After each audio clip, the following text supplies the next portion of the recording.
Hey folks, I got a late nod there from someone, so what can you say? You can't fire free help, can you, Miss Katie? Can't fire volunteer help. Can't fire volunteer help. Hey, Fortress Games did the great game on 8th Air Force, did the one on the 20th Air Force, which I could not play because it was suggested to me by my friend Barry Kendall, who died of septic shock, and it was just, I just couldn't play it.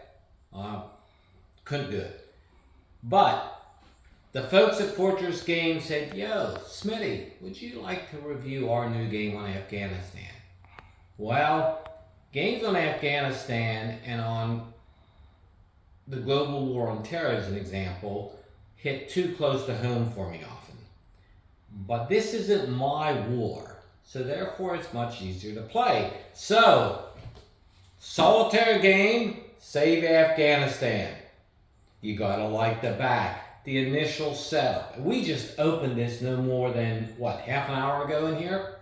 Maybe. Ripped open the mailer. Yeah.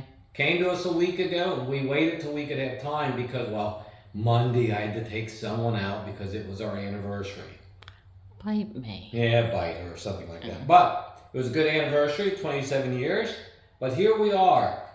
In typical Fortress game fashion, you have a little historical prologue. And then, good color, good examples. But then we get, of course, I complain about every game that starts getting too many pages of writing. Use more examples, folks, because not everybody learns from multiple pages of text. Break it up a little. Easier for those folks who learn differently. But the rules in total are 14 pages. Not bad. Denser rules, so these are probably maybe 28 pages because they are not in column format, but like a book.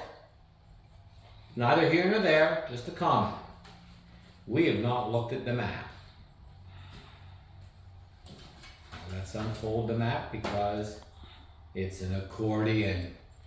If I had an accordion, I would play it for Miss Katie and she would just go nuts. She would just say I had that deliberately to torment her. She'd probably be right. And then I'd make sure something happened to it.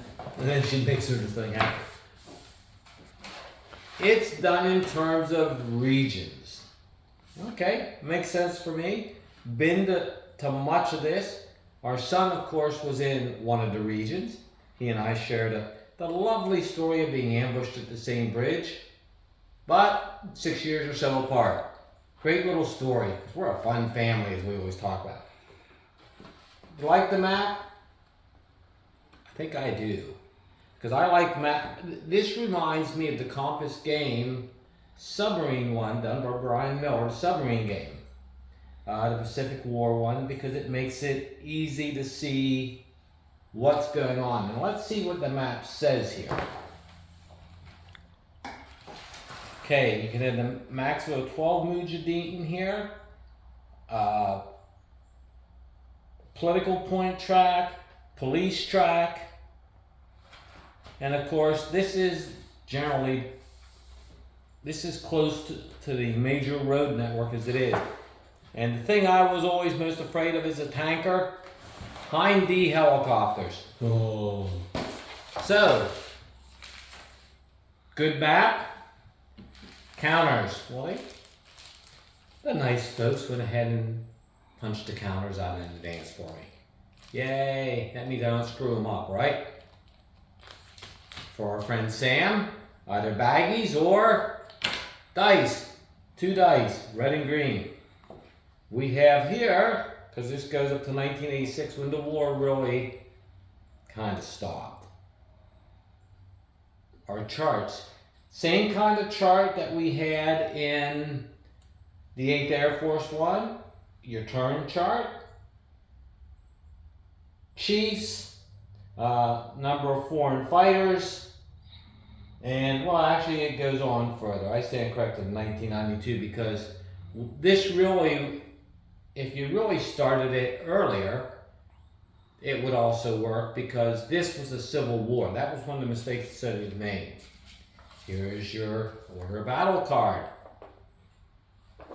Then you've got, I will scan this on the heavier paper, your scenario card. Sadly, it's on kind of flimsy paper. But like the fact that they found a little bit of errata and included it in the game. And one thing Fortress Games does do so far, I've noticed, is, like most people, but not everybody, they keep their site up to date in terms of living things. Living rules are nice because, face it, most of these companies that do games, this is not their full-time job. So, do they find everything at first? No. We are much more understanding any more of that. Now, we're not so understanding if, say, you spell Kabul, C-A-B-U-L. They don't do that on the map here, but if you did that, we would be less understanding of that. Okay, what do we always talk about next, folks? We talk about the books you want to look at or consider to bring more joy to you and understanding of this game. The first, the Russian General Staff, the Soviet-Afghan War. It breaks the mold of having to go into the Marxist-Leninist dialectic.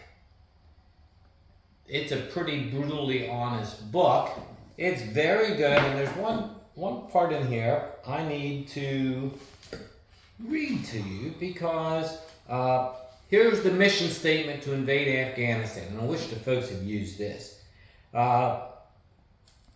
They entered with the mission of rendering international aid to the friendly Afghan people and establishing advantageous conditions to prevent possible actions by the government and neighboring countries against Afghanistan. Who's going to go into Afghanistan? India? Pakistan? Well, no. So, the best book. The best book. The best book. The Other Side of the Mountain deals with Mujahadeen tactics in the war.